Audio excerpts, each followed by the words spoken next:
Welcome everyone to our first virtual APWA conference, street conference session today. My name is Renee Railsback and I am the co-chair of the APWA Streets Conference Committee, and I'm glad you could all join us today. At this time, I'm going to turn it over to Mike Martin, who's our current APWA chapter president. Thanks, Renee. Hey, good morning, everybody. Hope everybody's doing well. Glad you could make it here. Thank you for joining in for this year's 2021 Spring Streets Conference. I wish we were all together in Grand Junction, and I hope we will be so soon again next year. Hopefully we'll be back there and hopefully later this summer. So I just want to say thanks to everybody. It's been a trying year plus for all of us, and I know we continue to try and do these things and come together. Very excited about the topic today to learn about how lessons learned from the pandemic. Quite the esteemed roundtable we've got here. I want to say thanks to Steve, Scott, John, and Mark for doing this. It's going to be a fantastic session. Looking forward to listening in. So that's it for me. Thank you for joining, and look forward to hearing everything. Thanks, Renee. Thank you, Mike. Today we have a panel of Public Works officials that will provide an overview of how their agencies planned for and implemented mission-critical public works services to address their community's needs during the COVID-19 pandemic. I'd like to thank all members of the Karma board who once again helped pull together all these sessions for our virtual Streets Conference. If you haven't yet signed up for the other sessions, there will be one held each Thursday in April, and we hope you'll join us. Our session today is being recorded and will be posted on our APWA chapter website afterward. Initially, everyone is muted. As a reminder, if you are not the speaker or if you're not called upon, please remain muted as not to disturb the presenters during their presentation. We will have an opportunity to ask questions. After all speakers have discussed the highlights of what they have encountered and implemented during the last year, we will open the session into a roundtable discussion of your questions that you can pose to all or each individual speakers. However, you can still post any questions you might have into the chat pod at any time during the presentation. We will keep an eye on the chat pod as well. Okay, so at this time, our first speaker for the session is going to be Steve Glanmeyer, the Dark Lord of the Sith, has been in local government for 28 years. The first 27 years, he served in several capacities in the field of public works. He has now turned to the dark side and is now the city manager in the city of Fort Morgan. Steve is also my nemesis as the co-chair on the Streets Conference Committee. Steve, I'll turn it over to you. Thanks, Renee. I appreciate that. Good morning, everybody. Excited to be with you this morning and be able to impart what has happened out here on the plains, the eastern plains of Colorado.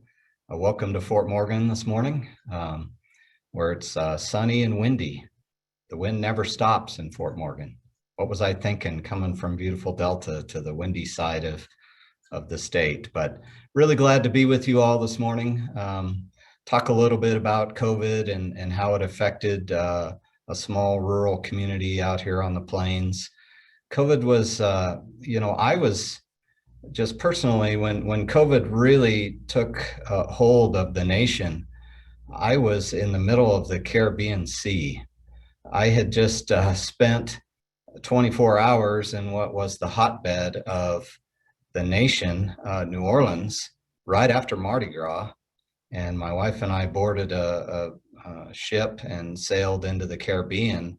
And I think it was day 3 of our cruise that everybody that had their phones and were paying attention to the world, we don't do that when we cruise, but there were many that were, started to tell us about all of the issues and a toilet paper shortage and all of this. And I thought, what is going on? We kind of kept up with them a little as we finished our cruise. It was pretty fascinating how quickly they wanted us off the ship and out of New Orleans, and still didn't really understand what the issue was, hadn't really caught up with everything. But when we got into port, my phone just exploded with issues in Fort Morgan. At the time, I was serving as the Director of Public Works, and I managed in Fort Morgan streets, sanitation, and planning and zoning and building inspection. And that was really the one that seemed to be the biggest challenge for us was, how do we deal with our building inspectors, and what were these guys supposed to be doing? Because surprisingly, construction didn't stop. It actually increased significantly during the COVID pandemic. And then there were all these questions about who's going to work and who's not going to work, and what do we do if somebody doesn't want to go to work, and how do we deal with those employees, and do we pay them or do we furlough them? And it was really quite the challenge. We got back into Denver and then into Fort Morgan, and immediately were able to meet with the city manager at the time and the other director staff, and found out just really how severe this pandemic was. I think out here on the plains and in a lot of rural Colorado, and I've talked to a lot of my friends and in other rural Colorado places, the impact was not near as severe as our friends in the metro area, particularly up and down the I-25 corridor. But it still had its impact. We've, in Morgan County, had 93 deaths from this disease as of this morning. And but thankfully, things have leveled off. We haven't seen a death in a while from COVID-19. We still do see cases from time to time, but it really is dropping exponentially. If you pay attention to the COVID dial and the colors, Morgan County is still blue, but will move to green any day now. We've met the metrics for green, so we expect to be moved to the green level, which is the lowest level on the dial.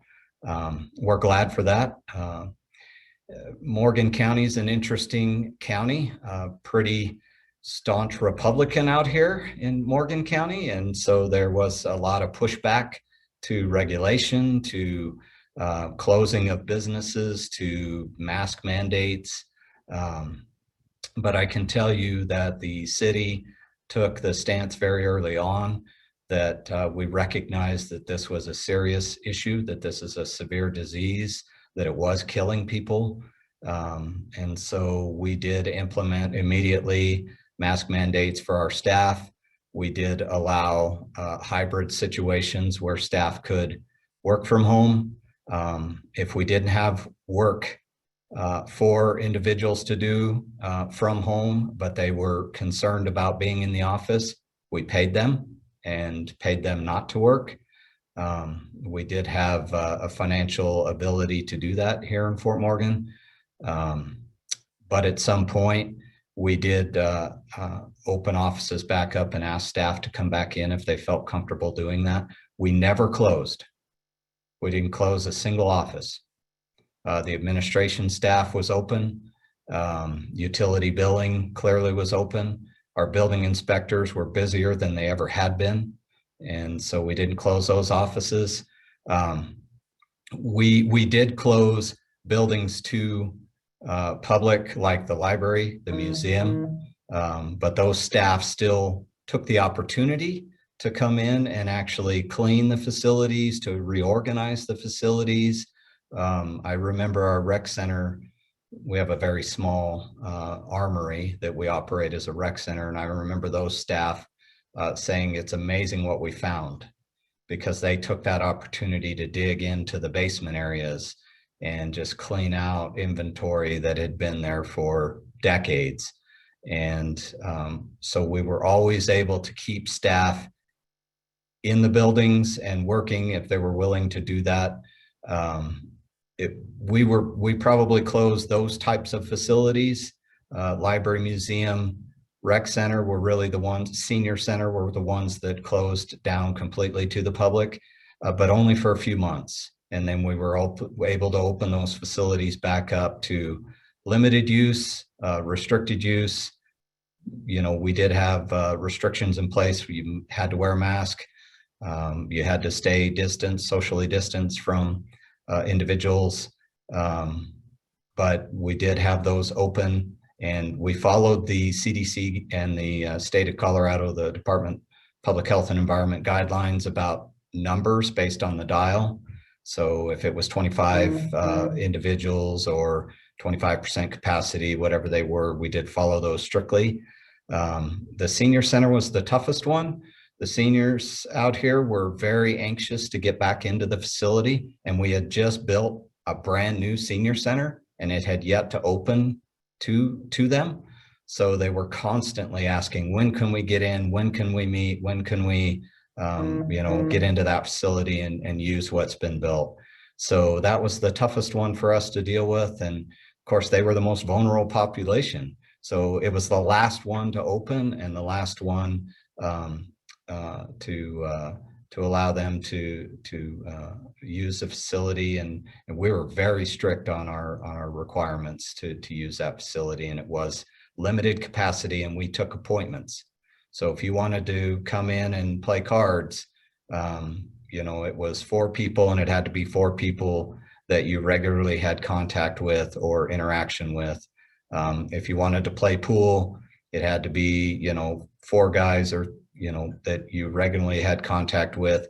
Our staff was constantly cleaning pool cues and pool walls and the tables, so that we could rotate people in there. But it was limited capacity until things started to ease up. That happened probably January, February of this year. We started to ease restrictions. We started to see us move through the COVID dial in the right direction. Vaccines were becoming readily available. And so people were beginning to get vaccinated here in Morgan County. Again, it's pretty staunch Republican and pretty conservative. So we've seen a smaller percentage willing to get the vaccine. We are not mandating that our employees get the vaccine. We are just providing as much information out to them as possible to allow them to make that decision themselves. And I do think a large percentage of our employees have gotten vaccinated, but we're not asking. So I can't say specifically how many have. But again, we're seeing the dial move the right direction. We're pretty excited about that. And we're starting to see everything open back up. Interestingly enough, with the economy, we had the best year ever in 2020. Sales tax numbers were the highest ever, even with some of the businesses being closed. And even this year, I just got sales tax numbers this morning for February, and it's the highest sales tax month we've ever had. So you know, a lot of people have asked me why I think that's the case. And I think the two reasons. I think people were forced indoors, and I think they spent a lot of their money online. They didn't know what else to do. So we saw a large increase in home remodels and home additions through the building department. People were buying lumber like crazy. And I also, and we can see what internet sales look like here, and we do tax those. And we did see an increase in just internet sales. You know, can't say Amazon, but I'm sure a lot of that, right? And I think the other reason is that people were forced to stay in Morgan County. So we captured leakage by design. You know, we don't have a Home Depot, we don't have, we do have a Walmart, but we don't have a lot of the other large big box stores. And people would typically drive to Greeley or to Brighton or even to Sterling to do a lot of that shopping. And they were not able to do that during the pandemic. So I think people stayed home and they bought all of their things here locally. So I think that's why we saw sales tax numbers be the highest ever. Stimulus money, I think, was pumped into their pockets, and unemployment money was pumped into their pockets. And I think they immediately turned around and spent it just like the government thought they might. I'm not sure that's happening now. But I am surprised to see the sales tax numbers we got for February be as high as they were. And I'm pleased by that. That's helped us. Because of that, we recognize that we did have businesses that were forced to be closed or needed to expand in order to survive. So we immediately put in place permits and abilities to allow restaurants and other businesses to expand into the right-of-way, into the sidewalk and into the street if possible. And we saw businesses take advantage of that, and I think that helped keep them open. And the other thing we did was we took our own cash, about $130,000 of our own money, and pumped it right back out into grants to local businesses. They just had to apply. The restrictions were pretty easy. You just needed to show that you were one of those businesses that, because of the COVID dial, were forced to go down to restriction and or close.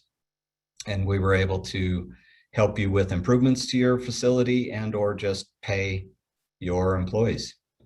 And then with the CARES Act funding that we got, we took a little bit of that and used it to expand like our city council meetings so that we can do virtual meetings into the future, or enclose our utility billing office to keep our utility billing folks safe from public interaction. But very little of that was used for those purposes.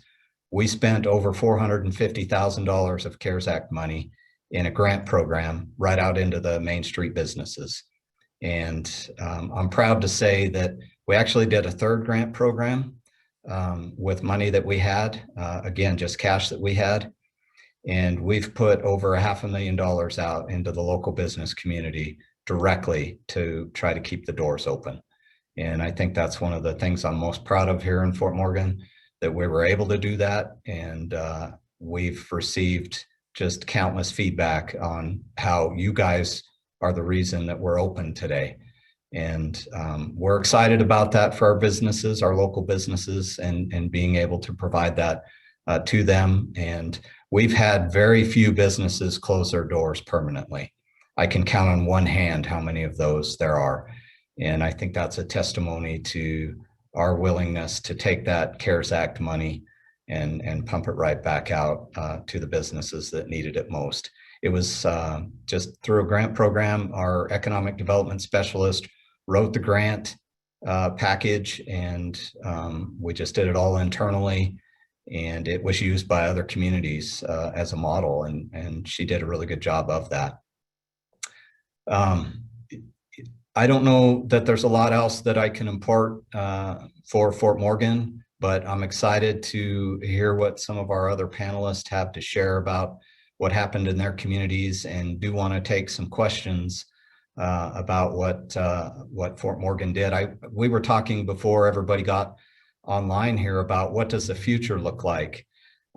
Do I think we will go to remote working environment permanently or into the future? Most of our employees have told us that they want to be in the office. They like being with their colleagues. They like the interaction that they have. Some of our employees, it's impossible to do remote work, and I'm sure all of you on the call today can recognize that. How do you do a building inspection remotely? Some folks are doing that, I've heard, but it's just our inspectors want to see that stuff, in person, and they want to be able to talk to the contractors face to face about what the issues are. Or, you can't fill a pothole remotely. And utility billing is really difficult to do remotely. If folks have specific questions, a lot of times they want to come in person.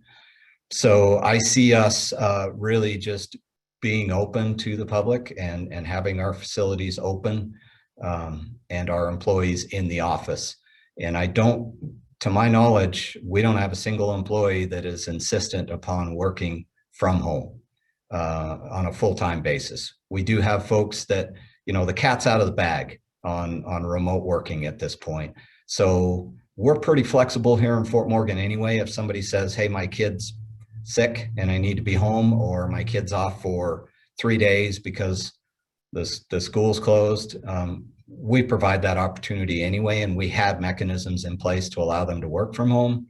So we were already doing that before COVID. We'll continue that practice into the future. But like I say, I think the majority of our employees want to be in the office. They want to be with their colleagues. They want to get back to events that we've provided where they can intermingle, barbecues and things of that nature. And we're planning for a regular summer this year.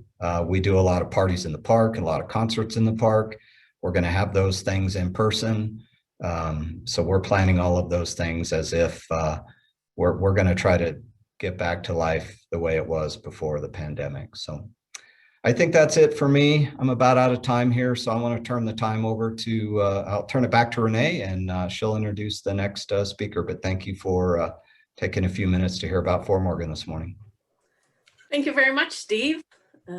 That was great. You addressed a lot of my questions, but we'll open it up to questions at the end for all the speakers of any questions that anyone has. Next, we have Mark Jackson. He serves as the Public Works Director in Loveland, Colorado. His 30-year career spans municipal, regional, and private sector experience. He is a self-professed transportation nerd, a policy wonk, and organizational strategist. He counts among his greatest accomplishments the development of the MAX BRT line in Fort Collins, developing nationally recognized transportation planning programs, and convincing his wife to stay married to him for 38 years. Wow, that's awesome. Mark, I'll turn it over to you. Great. Good morning, everybody. Thanks for joining us, and I appreciate that. I always hate following Steve. He's always so good. I'm going to go ahead and share a screen if that's okay with you, and something to speak from here.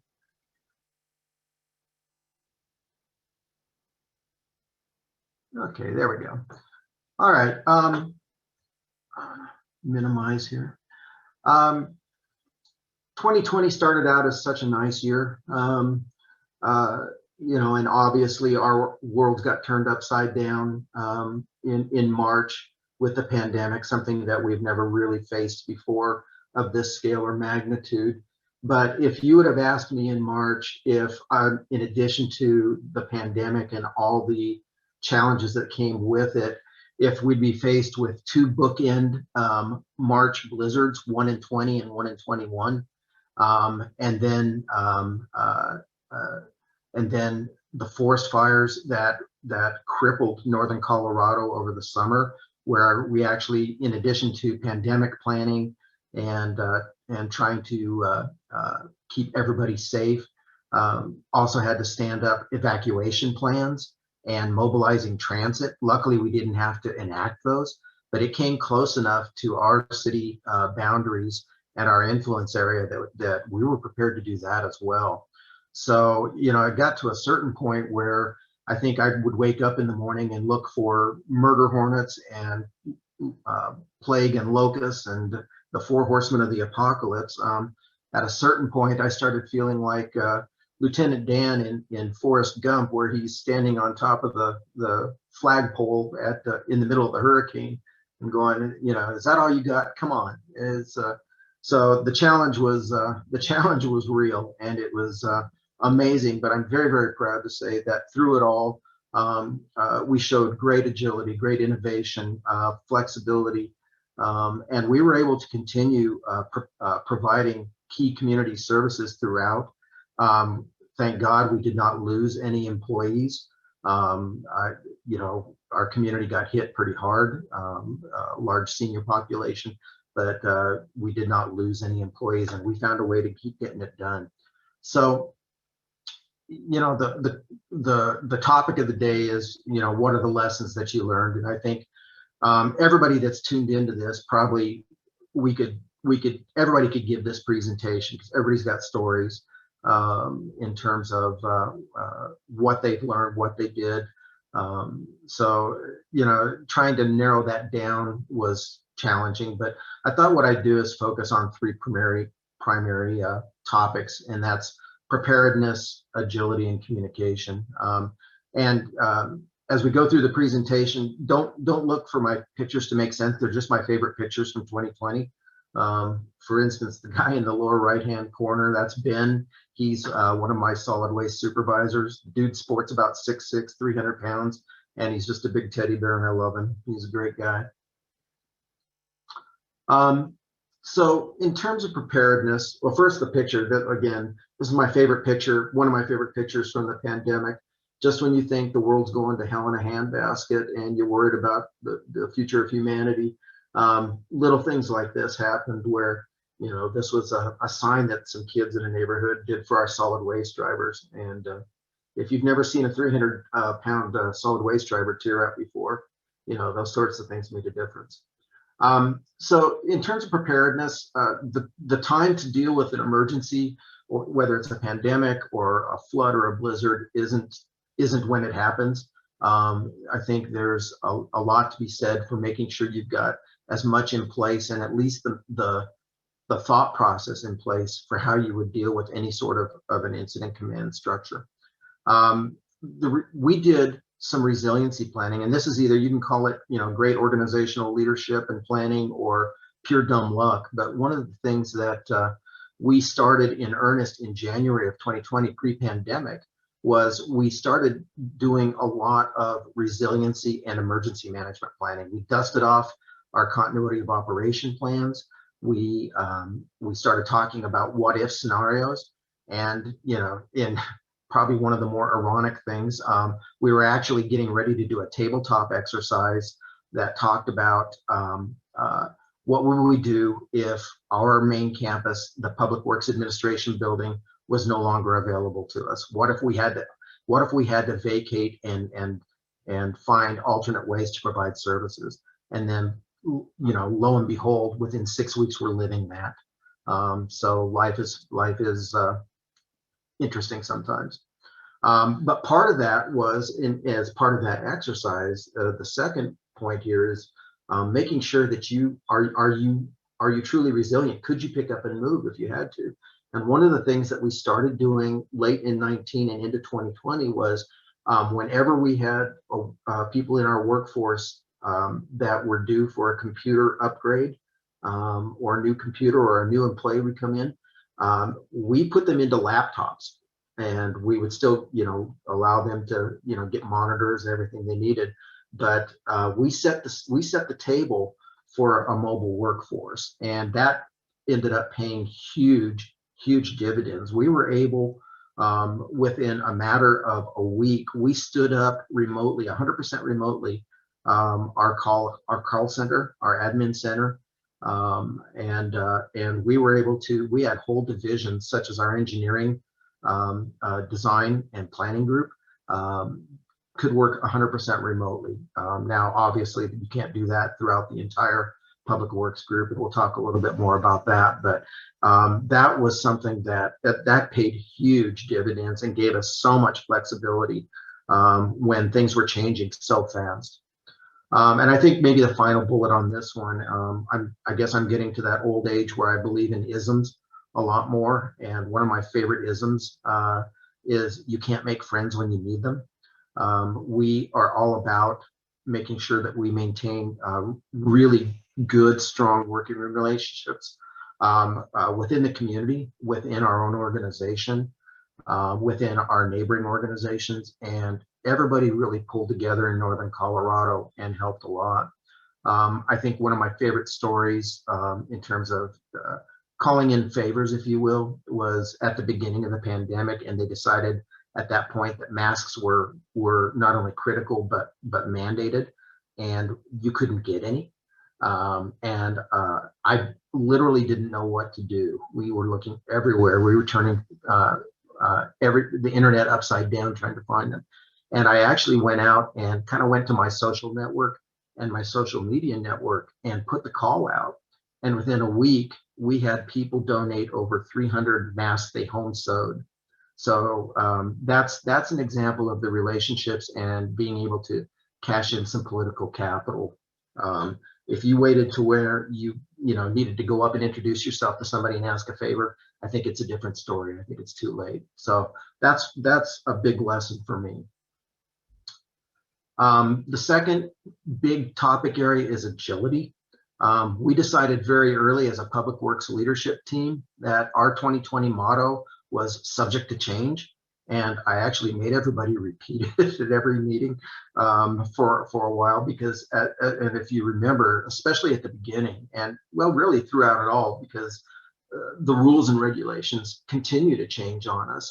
The criteria, the mandates, subject to change. And what we really meant by that was just be flexible, be innovative, think about ways that you can get to yes, or get to a new way to provide services. And you had to throw out the old playbook. There is no playbook for this. This was brand new territory for us, and so we were in some ways we were making it up as we went. It's like, well, how would we do this? What could we do? How close could we get? And the other piece of that, the flip side of that, is that there's no one size fits all type of scenario. As I said earlier, I have 177 employees in public works in Loveland and 9 divisions, and they all have different business models, different needs, different abilities and capabilities, different responsibilities. And so you couldn't just say, all right, public works, we're going to do this. It doesn't work that way. You had to be ready to be creative and customize things. And that leads it to the next bullet is, I tongue in cheek said, fake it till you make it, but that's more true than I probably would like to let on. There was things where it was like, I have never in my 30-year career come up against something like this. But what if we tried this? And I think, in the parentheses, the lesson learned there is don't be afraid to try something, and yeah, just acknowledge that you might fail and own it. It's like, and I would tell my team that a lot. It's like, all right, look, if this doesn't work, it's on me, and we'll try something different. But we really preached and we really embraced the whole agility. If not this, then what? And that is, I was so proud of the leadership team within Public Works that they really embraced it and ran with it. The other piece about agility I wanted to talk about was, and I think Steve alluded to it a little bit, is, the bullet is you can't plow snow from a Zoom meeting. And what that means is different needs for different groups. Remote workers, we got them set up, we got them the right equipment, we got them Zoom licenses. We had constant phone conversations and check-ins. The communication chain was really strong, but the field workers had a completely different dilemma. We couldn't send them home, but how do we keep them safe at the same time? And so we spent a lot of time on ways that how do we reduce or eliminate the capacity within their portions of the building so that they can socially distance. How do we put into place protocols for making sure that vehicles are disinfected every night, or that when they get in, as part of their checklist, they get into that cab, when they get into that cab, they will go in and disinfect and wipe down for the next person. And it led to some really interesting things. The picture that you see here that's a 6 a.m. tailgate meeting with our solid waste drivers. The conference rooms, we weren't able to meet in person indoors. So, and obviously this is summer, but they would go out and they would just get in a big giant circle or semicircle and do their thing. So the agility and the innovation, it was amazing to watch people run with that. The third bullet that I really wanted to stress was communication. And this is probably the biggest lesson for myself was, you simply in an emergency situation like this, where you're in incident command protocols, you really cannot over communicate. I know there are times when people get tired of hearing it, but especially at the early onset of the pandemic, people were clamoring. They were dying for information. So we would work diligently. There were times at the beginning where I would send at least 2 to 3 messages and updates a day to my leadership team, letting them know where we're at with the incident command protocol. What's the restrictions? What's the new directive of the day? And it was people appreciated that so much, because it was such a time of uncertainty, and the ground was just shifting underneath everybody. And so just having some constant communication was very much appreciated.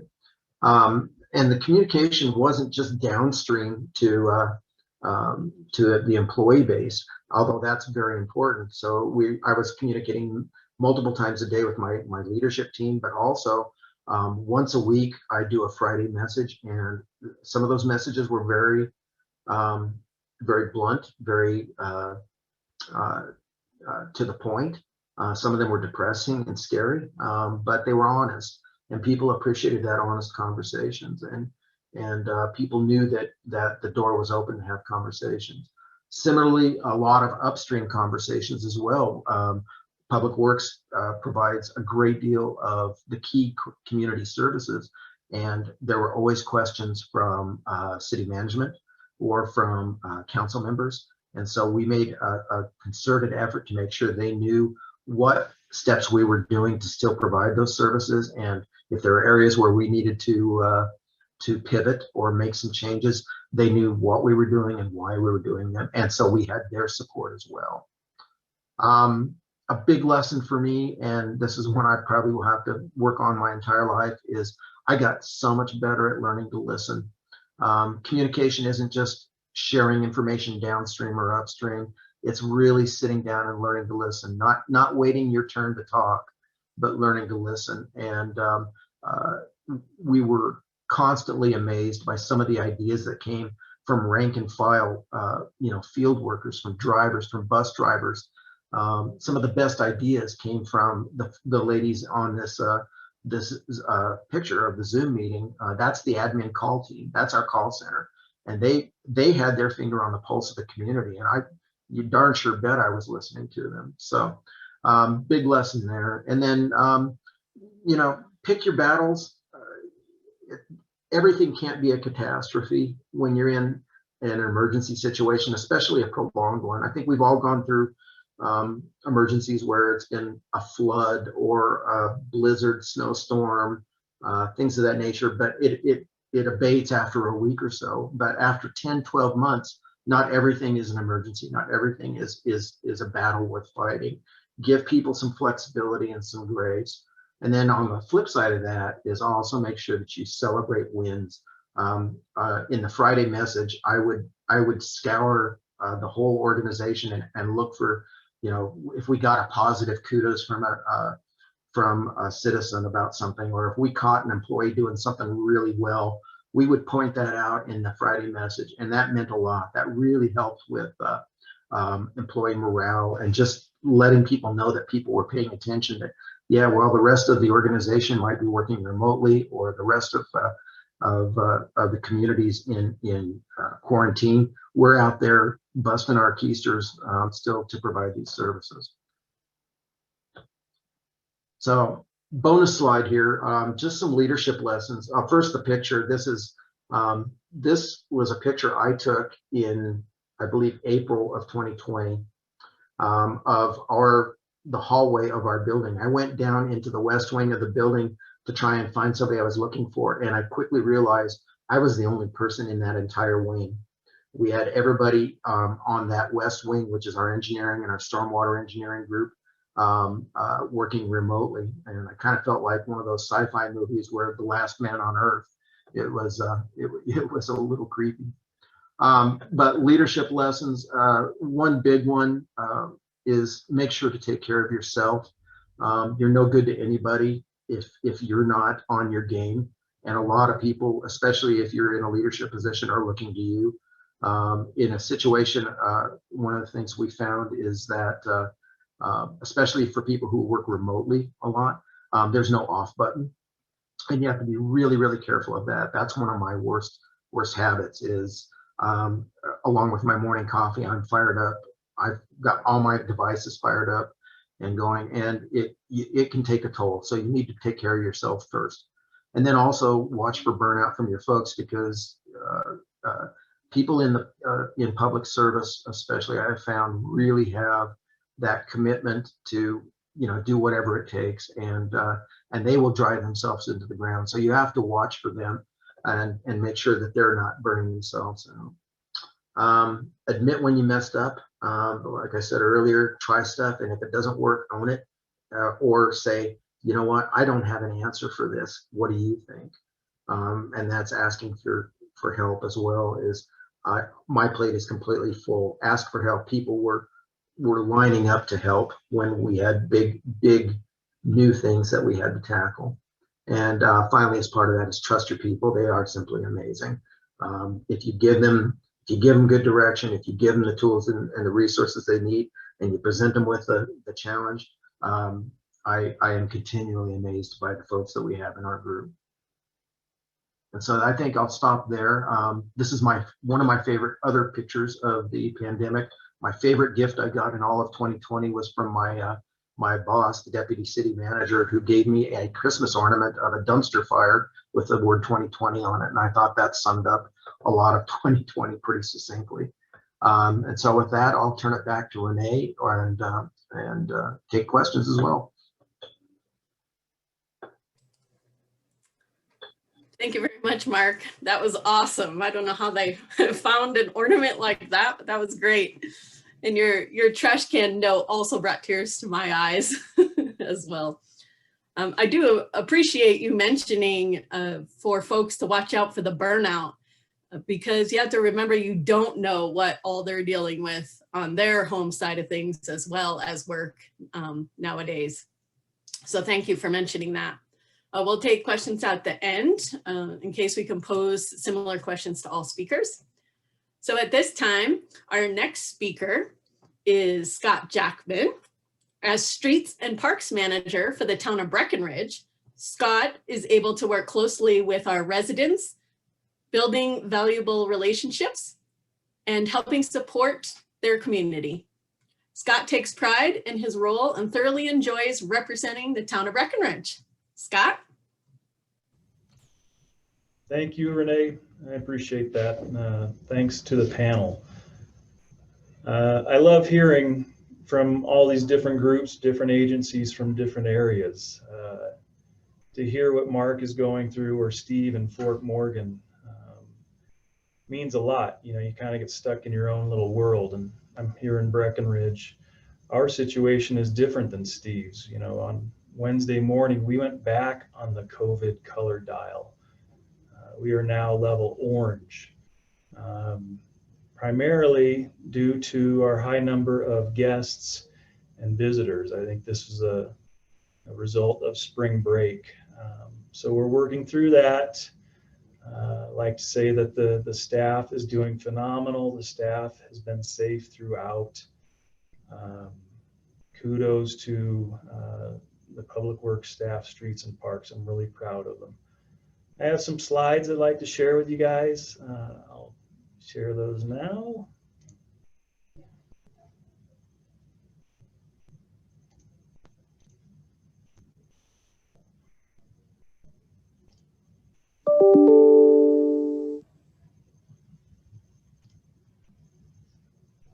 So my slideshow here, got to adapt. Very similar message to what Mark and Steve said. Last year at this time, as all of this pandemic evolved, I remember working from home some. I remember coming in, talking to the night staff, the plow drivers as they were going out, asking them to shift their schedules, to stay out of trucks with each other, not eat lunch with each other, punch in at different intervals so we weren't seeing each other at the time clock. It was all very strange. I'm sure all of us have those memories. Soon, we started looking at budgets. This was late March 2020, early April. We had our winter season plow drivers. We cut a few of them early in the season, let them go And then started looking at our summer seasonal budget. We hire a number of parks seasonals to help with landscaping, with turf management, cleanup of Main Street, ball fields, etc. And we cut that number in half. Luckily, our full-time operators again stepped up, showed incredible dedication. We're very fortunate. I feel lucky. So with that, this is my slideshow. Got to adapt. One of the first things we started looking at, I think many communities did, was a walkable Main Street. In Breckenridge, this is a challenge. Our Main Street runs north to south. There's only really 3 throughways to get through town. So this was thought through to see if it was a viable option, and town leaders thought it was. So we closed 5 blocks of Main Street to vehicular traffic, opened it to pedestrians, bringing the pedestrians from the sidewalks out to, the center of Main Street, and then also allowing businesses and restaurants to operate on Main. This was huge. I think initially we only planned to do this through July, but the restaurants and the businesses felt it really allowed them the opportunity to accept more business, seat more people safely. As we learned, revenues for the summer of 2020 exceeded 2019. It was all a little strange. We didn't know what to expect, but people came. Breckenridge is in this bubble up in the mountains. We're close enough to Denver, the Front Range, Colorado Springs, to where we continue to be busy. And it's a blessing. It has its challenges, but it's definitely a blessing. Let me go back. So this is a picture just of one of the blocks. I think this is the 100 South block of Main Street. Kind of some of the things we did to evolve with the walkable Main. You can see a hand sanitizer there in front of you. The park staff did an amazing job shuffling these flower baskets to these closed blocks, moving them from town hall typically, or the intersections. It was busy. It was a busy Main Street. So it's challenges. There were a number of challenges for sure. Walkable Main Street obviously was met early on with some skepticism. I know public works staff, planning staff, town hall staff were out on Main Street frequently, measuring the footprints for these restaurant locations, where they could seat, how many tables they could have. I think that's something our staff does very well, and that's communicating, keeping open lines of communication, dialogue with the businesses, with our residents. We all understand the vital importance in responding quickly and listening to people. That top right's picture there is just a few of the signs we put out. I do believe we put out hundreds of signs, and that includes banners, wind blades, trying to get the messages across. You are entering a mask zone. Restaurants are open for takeout. That sign on the upper right corner, continue ahead for additional shops. So, we got complaints or comments from businesses outside walkable Main saying, hey, you're directing everyone to Main Street. Can we get some love? And so our sign room was busy. Lots of bandit out there. Many signs. And most of those signs, although walkable Main is not taking place currently, but all the mask zone, masks required, those signs are still present.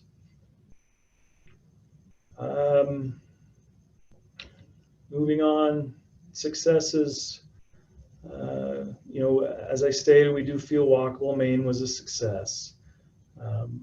One aspect of this we liked was You know, walkable Main was its own mask zone, so it was very well delineated. You knew when you were walking into Main Street, the core, that masks were required, social distancing required. That was obvious. That was definitely something we liked and valued regarding the mask zone. You knew it. There's no question. We heard comments from restaurants, you know, they stayed busy. You know, as I stated, walkable Main went into September.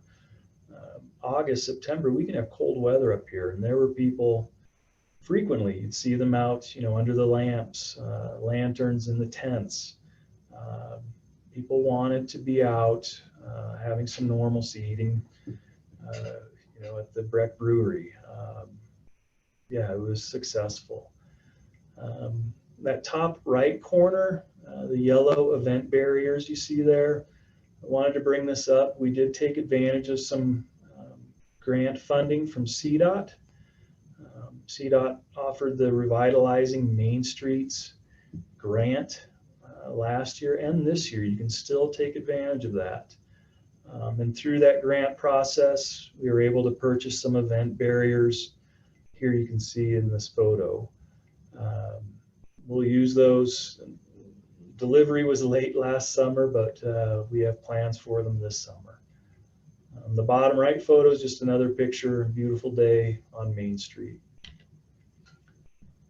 Another grant opportunity, again through CDOT. You know, as winter approached, we knew walkable Main was no longer going to be an option. We had to open up Main Street to vehicular traffic. We're at 9,600 feet. We have to plan for and manage the snow we receive. So walkable Main wasn't an option. We opened it up to vehicular traffic. Because of that, we looked at other options to spread people out again. So we worked closely with a contractor we've worked with past few years for holiday lighting. This contractor was eager to help. We've had a great relationship with this gentleman and his crew for years. I feel really lucky. So through the CDOT grant process, we were able to pay for the installation of these additional lights, holiday lights, through the Riverwalk Plaza. If you're not familiar with Breckenridge, you have Main Street, and then to the west, behind those Main Street businesses, is the Blue River and the Riverwalk Plaza. And we were able to light the plaza, trying to spread people out, provide some animation, and we do feel this worked. This relieved pressure from Main Street, again, really highlighting the Blue River and the Riverwalk. The photo here in the center, top left, kind of shows the Riverwalk without the lights. And then the bottom right, I took that photo shortly after we lit it up. You can see a lot of people. It really was a hit. Adapt as necessary, remain flexible. This is always my message. In Public Works, our crews do a great job at this. The bottom right photo is a photo of our new sledding hill, which that's a beautiful photo. It doesn't look like that today. You know, it's melting out. We will probably close it here in the next few days. But we wanted to provide an additional recreational opportunity for the public to get outside, something inexpensive, close to free. Basically, you just go buy some sleds. There's no lift. You have to walk up the hill, but this provided a second sledding hill in town. We already had one to the south end. This is on the north end within visibility, of the highway. So it got a lot of attention. And again, allowed us to spread people out. That's about it as far as my slideshow. Yeah, we don't know what to expect. We still don't know what to expect. And so adapting as we go is definitely necessary. With that, I will pass it off to John. Thank you, Scott. And thank you very much for mentioning all the available grant opportunities for the agencies. That's awesome how you put those to work. You're welcome. Our final speaker today is John Harris, and he is the director of Eagle County Road and Bridge and Fleet Services. He started as an operator for Road and Bridge. He has now worked for Eagle County Road and Bridge for 32 years and has been the director for the last 5 years. Welcome, John. Thanks, Renee. This is a tough act to follow. I think you guys had a really good presentation. I'm going to kind of be all over the place with mine.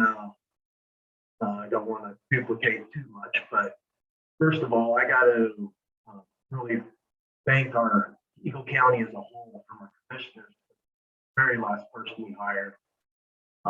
My 32 years with everything we've seen, from fires, avalanches, COVID, you name it, we've had explosions.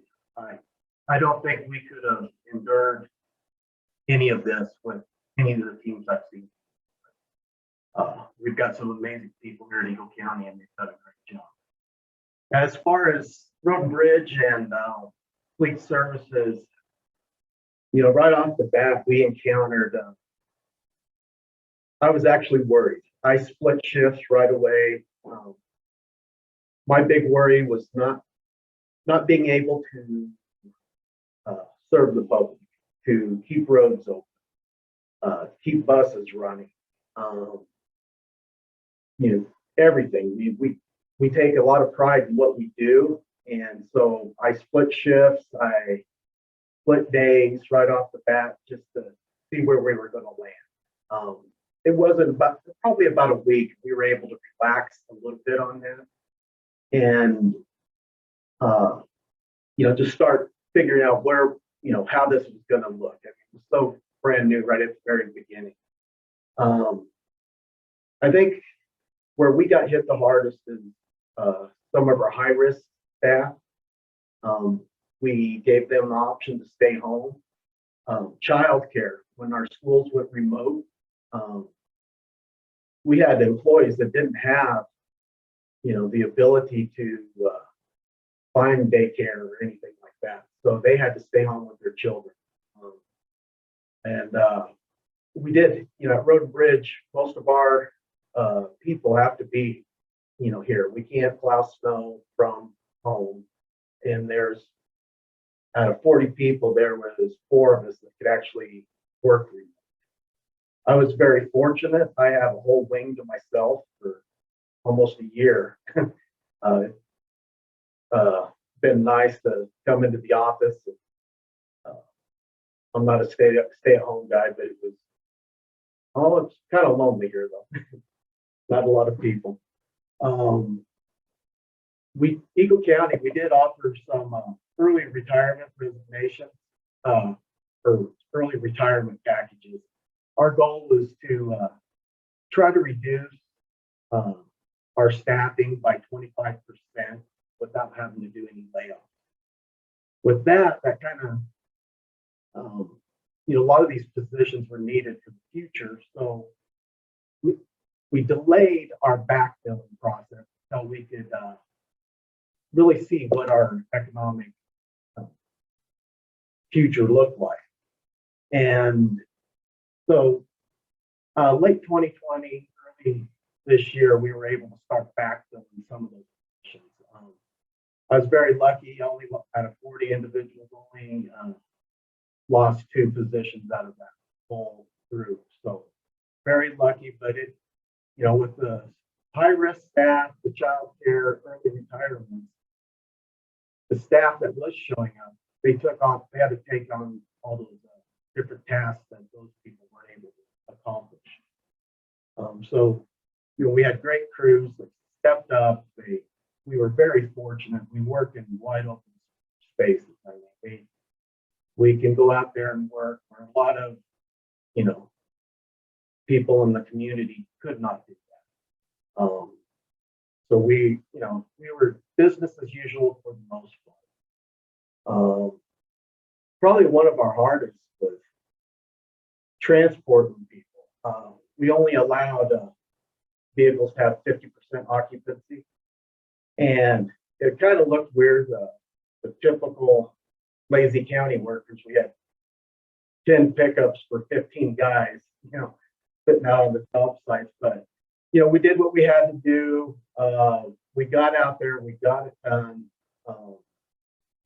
We had to tackle a lot of different beliefs, a lot of different opinions on the whole COVID pandemic, within our organization and outside.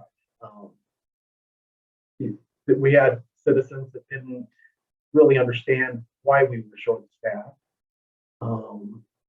And then we had citizens that, oh my God, you guys shouldn't be out here. You should be home. Everybody should lock up. So just navigating that world was a little different for a while.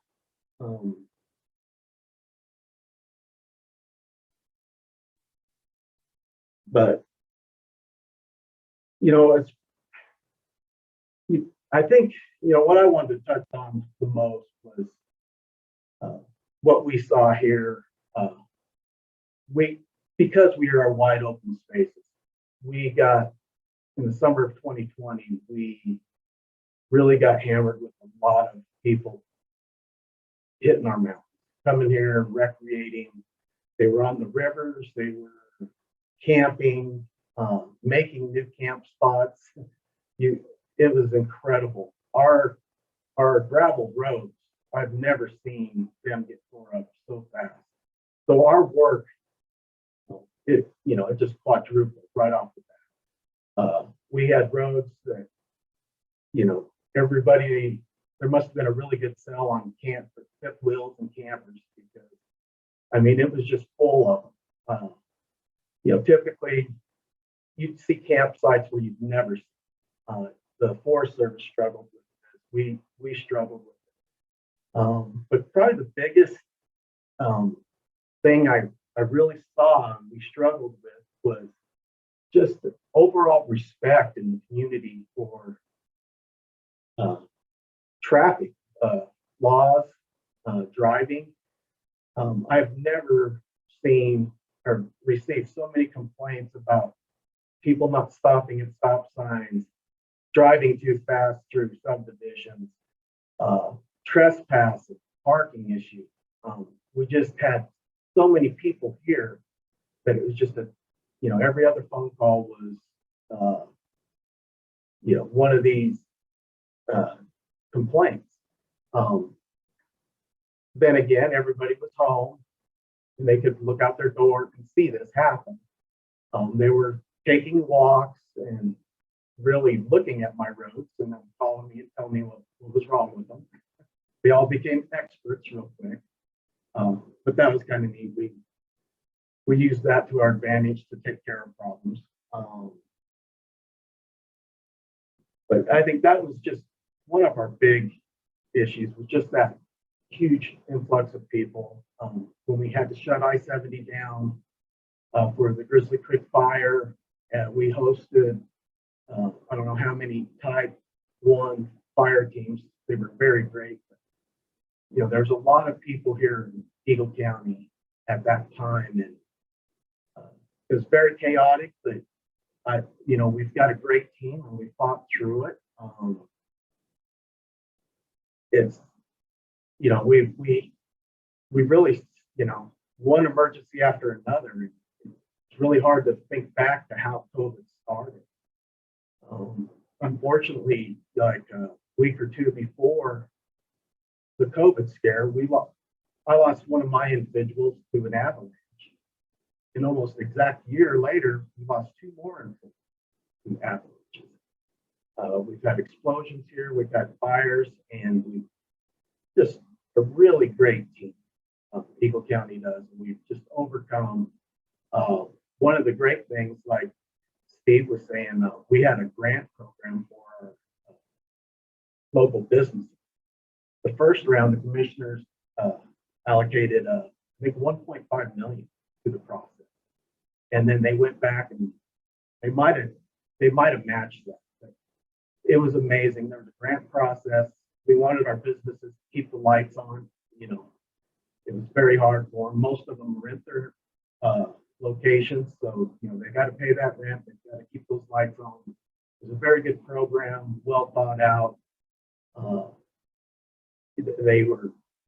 It was neat seeing them give that money away and, you know, help these businesses. Again, like Road and Bridge, business as usual. Hopefully this summer people want to go somewhere else to camp for a little bit, but open up some of these campsites.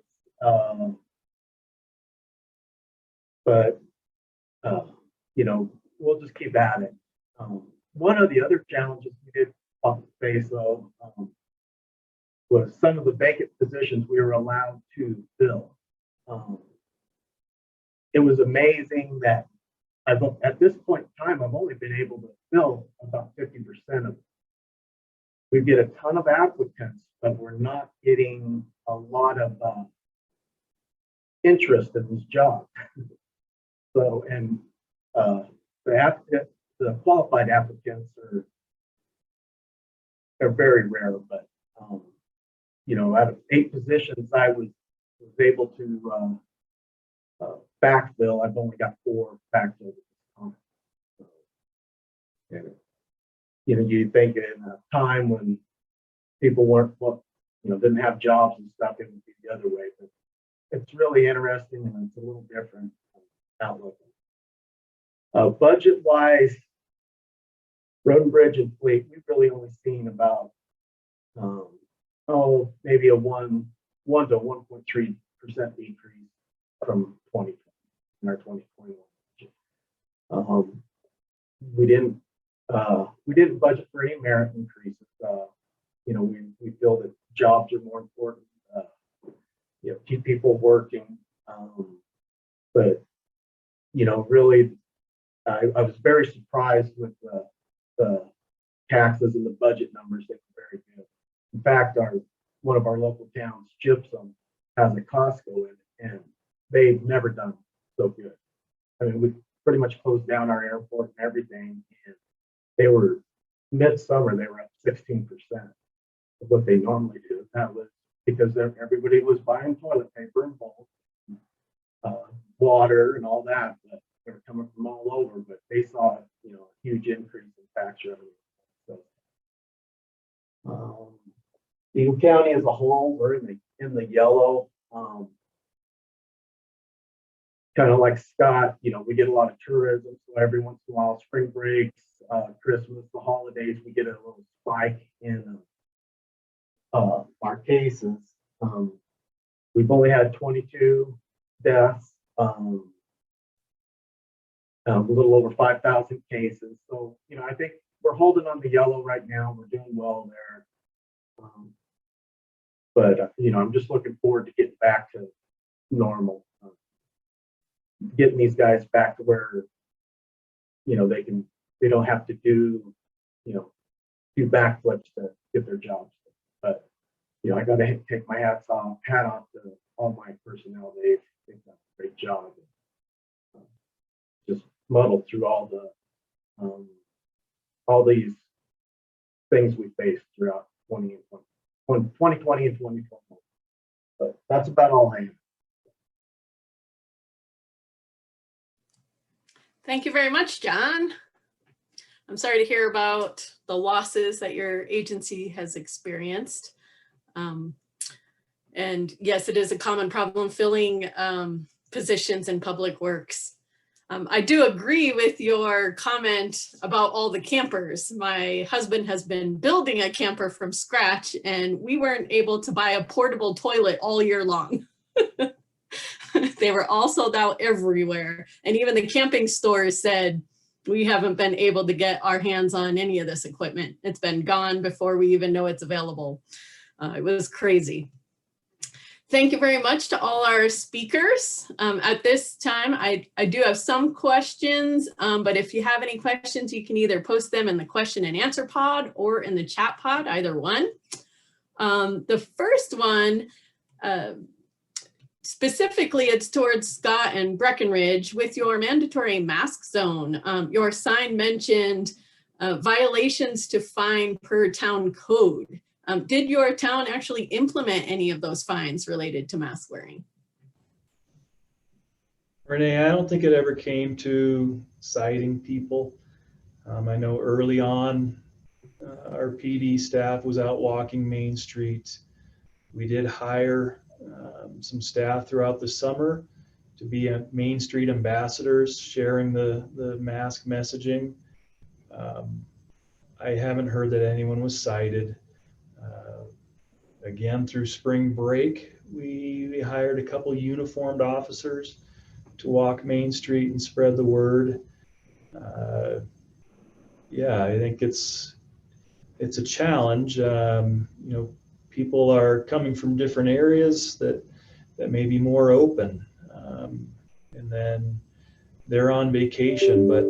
But for us, you know, we have staff out there. We have staff working those areas, and you know, I try to put a strong message with PD, like, how are the uniformed officers doing? Are they out there? When are they out there? It's a challenge anywhere, I'm sure of it.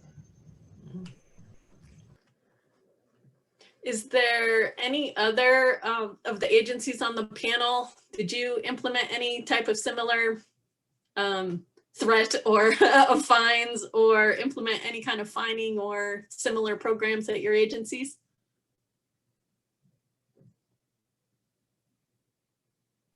I think in Loveland, it was very similar. It was, you know, if you just talk to people, I think the biggest challenge that we faced maybe was in our rec centers at the times when we reopened it, and there was a, you know, mask. What was the rule? You had to have a mask on, except while you were catching your breath. And so every time somebody would go up to talk to us, oh, I'm just catching my breath. And not to stereotype or to pigeonhole, but seniors were the worst. Man, those are some stubborn cusses. But usually, I mean, it was very rare that police would have to be called in to intervene, and I don't know of any citations at all.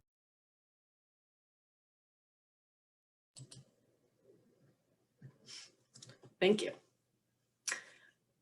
Another question is for anyone to respond. Are there any changes that came about from the pandemic that you'll carry through or continue with into the future?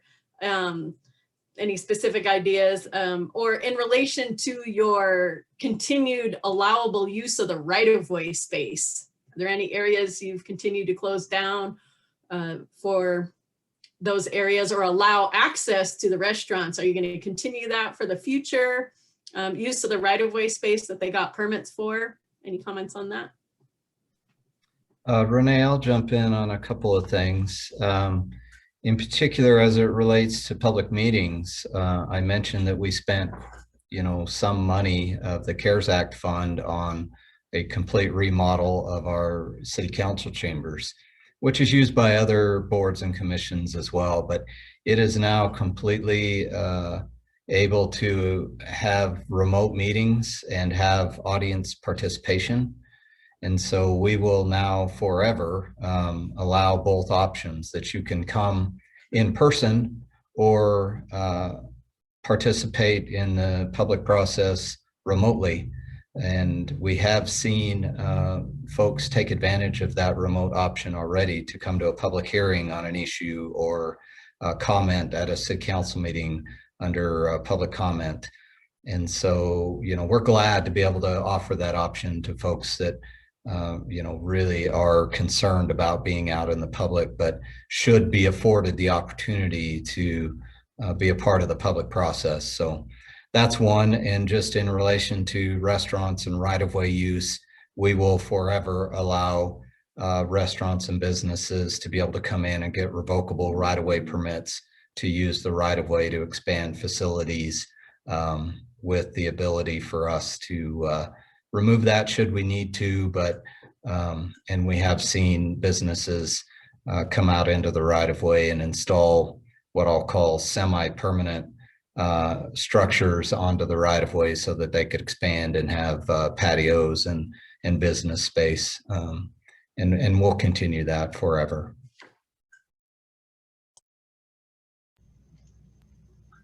Downtown Breckenridge, excuse me. They're still weighing if we'll do walkable Main Street this summer. I think council's meeting later this month to make a decision. There was a survey the town provided to residents and businesses seeking feedback regarding last year's experience. And as things slowly open up and people are getting vaccinated, I don't know which way it will go. But I would assume, as we move forward and as, the restaurants are challenged for sure. With 50% capacity now, I would assume we would continue to work closely with them and provide opportunity in the right of way. I was just going to add in that the downtown Loveland business area, the 4th Street area, had a very successful outdoor dining program last summer into the fall, and they want to continue that going into the summer of 21.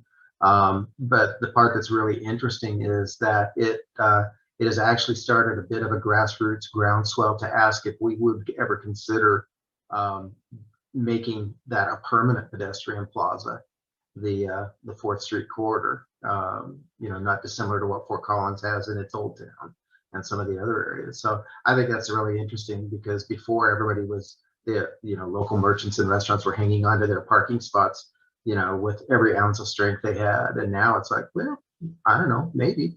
And so it's changed the dialogue.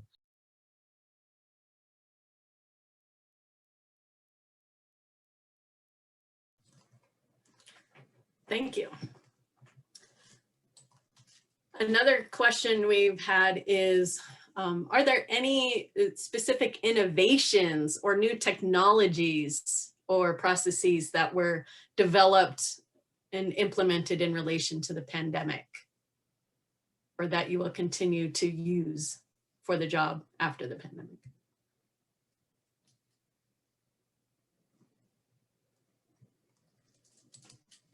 I think the innovative use of the grant funding opportunities that were available was a great idea. Yeah, one of the things we were able to do that has probably been around for a long time, so I don't know how innovative it is, but we upgraded our entire building permit system so that you could actually do everything online now. You don't have to come into the office to pull a permit or to schedule an inspection or see an inspection report or things of that nature. So, that while not maybe innovative, it's certainly new to Fort Morgan. And that was something that, the pandemic showed us we need to find a way to allow the public, again, to participate in a process that's not, that we don't have available to us today. So we were able to implement that. Can I ask, did you guys have a specific kind of software program that you ended up implementing that you could just mention in case others want to look into it as well? Yeah, we did, but I don't remember the name of it. You'll have to forgive me. I could sure look online and come back to that question. But yeah, we had a permit technician that spent quite a little bit of time researching various programs. And I just can't remember the one that we landed on, but I can find out. All right, thank you. I think one big area that it's an innovation. I think it's an evolution more than an innovation. Is I mentioned in my presentation getting more and more people into mobile devices and laptops. So that's going to continue for certain. But what that's done also is really make us rethink how we want to use the space that we have. So before the pandemic, we were talking about the need to stand up more buildings, and as part of our campus, as our organization gets bigger, as the community grows. Now we're talking about, well, do we really need that if we've got a hybrid remote workplace? Do we really need that? Does everybody need a cube or an office, or can we go to hoteling types of workspaces, flex workspaces. So it's really, really changed the dialogue in terms of facility planning. That's a very good point. Facility planning. I hadn't thought of that aspect yet. Any other innovations implemented or inventive processes? No, Renee, I mean, thank you for bringing up the CDOT grant process. If anyone has questions, the town has taken advantage of that, I think 3 times now. And there's some money there. If anyone has questions or needs help with that process, reach out to me, please. Yeah, we also utilize the Main Street Grant Program to install like bike racks, outdoor seating, and some other things. So it was a great opportunity to use that funding as well. I can answer that question. It's MyGov is the name of the program software company that we use for building permits, MyGov. Excellent. Thank you very much. Renee, I think, I know our fleet guys work very hard building shields and stuff in buses for the bus drivers. And I think you're going to see that become more of the norm in the future for their protection. I mean, you see it right now in the restaurants. I was able to take an employee to lunch yesterday, and I couldn't believe how that dampened the sound. It was actually helpful in between the booths. So I think little things like that, I mean, the shields, those little inventions that everybody have implemented, I think you're going to see more of that in the future. Thank you. Another question, did any of the panelists here have to delay typical activities like maintenance, and now you have a backlog of that work, and either due to having to go cut down in employment or staffing for any reason? And how are you addressing that backlog of activities?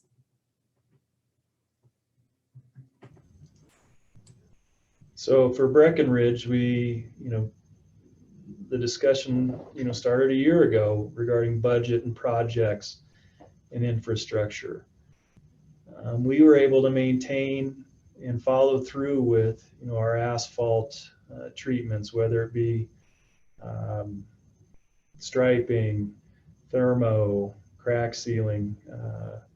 We continued through with that. I feel really lucky.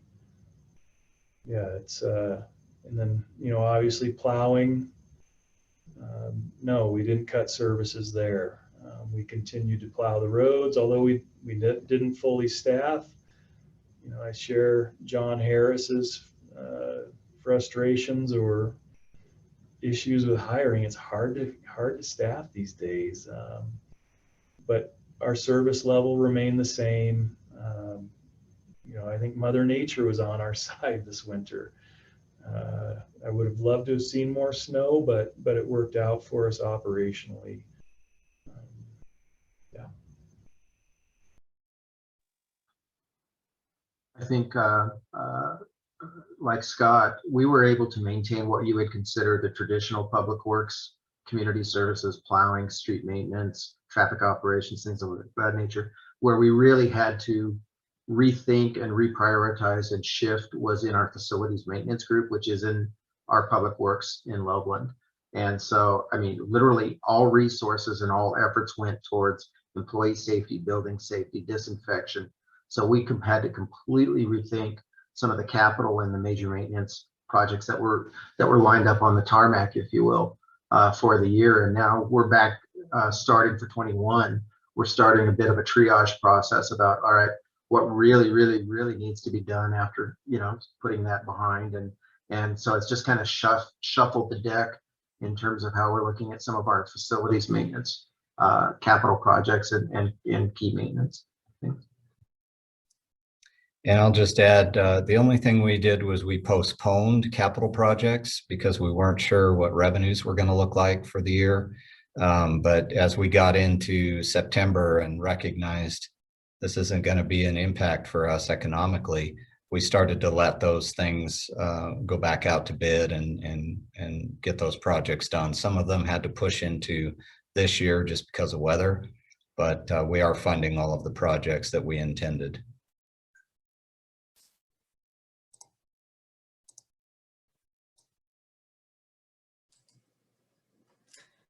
Thank you very much, gentlemen. I appreciate your time today. I think we're about out of time for today's session. This, as I mentioned earlier, the session is being recorded and it will be posted on APWA Colorado's website for access to other agencies afterwards. So I appreciate all the information that was provided.